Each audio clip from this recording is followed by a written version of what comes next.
শুভ জন্মাষ্টমী। আজকে আবার নতুন রকম মাছের রেসিপি নিয়ে এসেছি। পমপ্লেট মাছ। এই মাছ ঘরোয়াভাবে রান্না করে দেখুন। বেশি মশলাপাতি কিছু দিতে লাগবে না, সামান্য হালকা মশলায় বাড়িতে রান্না করে দেখুন। এই জন্য পমপ্লেট মাছ নিয়েছি। এটা কেটে ধুয়ে একটু পরিষ্কার করে নেব। বা কড়াইতে তেল দিয়ে দিলাম। মাছগুলোর মধ্যে এবার নুন হলুদ মাখিয়ে নিচ্ছি। অল্প রান্না, অল্প দিয়ে পেঁয়াজ পেঁয়াজ লঙ্কা দিয়ে রান্না করে দেখুন, খেতে খুবই ভালো লাগবে। সবসময় মশলাপাতি দিয়ে তো রান্না করা যায় না, শরীরের পক্ষে সেটা ক্ষতিকর।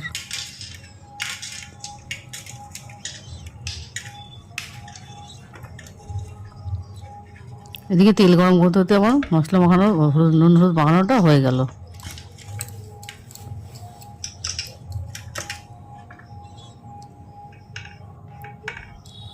এবার অল্প অল্প করে মাছ দেবো, বেশি মাছ দিলে মাছটা ভেঙে যায়। মাছটা খুবই নরম মাছ।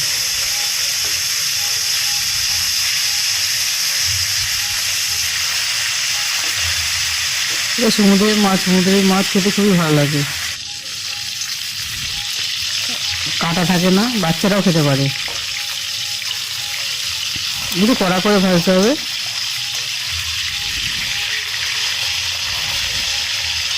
এই মাছ সর্ষে পোস্ত দিয়ে রান্না করা যায়, কিন্তু সর্ষে পোস্ত তখন দেবো না।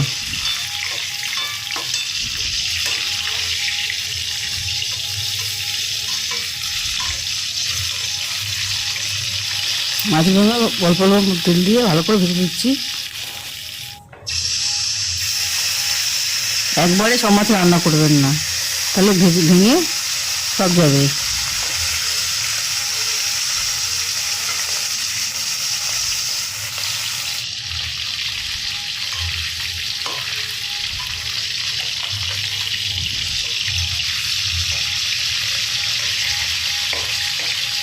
মাছগুলো খেতে অতীব সুস্বাদু হয়। আমরা বাঙালিরা এই মাছ খুবই ভালোবাসি। সব মাছগুলো প্রায় আমার ভাজা হয়ে গেছে।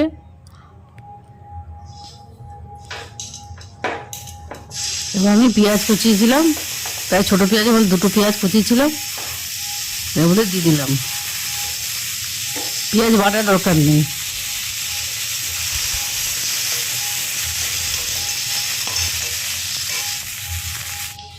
একটু নরম হয়ে আসলে বলে টমেটো দিয়ে দেবো। দিয়ে আবার একটুখানি ভালো করে নাড়াচাড়া করতে হবে।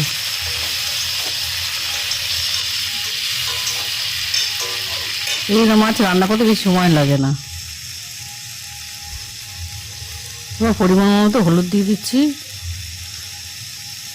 অল্প পরিমাণ লঙ্কা, শুকনো লঙ্কা দিয়েছি, আপনি যদি পারেন কাঁচা লঙ্কা বাটাও দিতে পারবেন। এরপর একটু আদা রসুন বাটা একটু দিয়ে দেবো।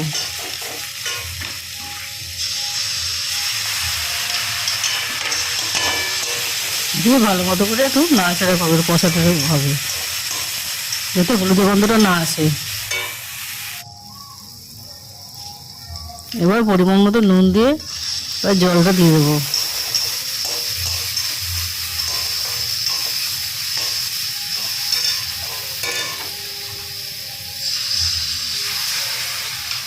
বেশি জল দেবেন না, কারণ মাছটা তো এমনি নরম, বেশি মাছ দিলে আরও বেশি নরম হয়ে যাবে।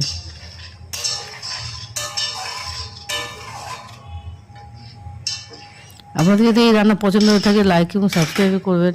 বাড়িতে রান্না করে দেখবেন কেমন হয়েছে, আপনি কমেন্টে আমাকে জানাতে পারেন। হালকাভাবে রান্না করছি, যে এগুলো আপনারা এভাবে রান্না করে দেখতে পারবেন। অনুষ্ঠান বাড়ির মতো রান্না করলে বাড়ির সবাই খেতে পারবে। এটা অনুষ্ঠান বাড়ির মতো রান্না হয়নি, বাড়ির ঘরোয়া রান্না। শরীর ঠিক থাকবে।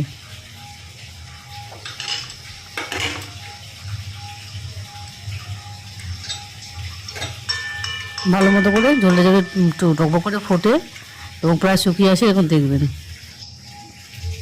শুকিয়ে আসলে ধনেপাতা কচি ছড়িয়ে দিলাম আমি।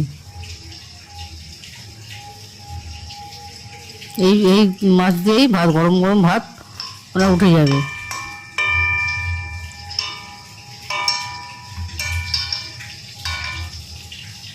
এবার দেখুন হয়ে গেল আমার পমফ্রেট মাছের ঝাল।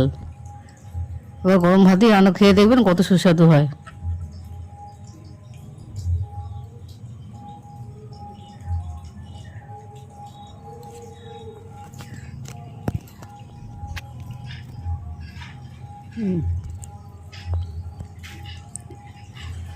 বাড়িতে একটু বানিয়ে দেখবেন এইভাবে রান্না করে।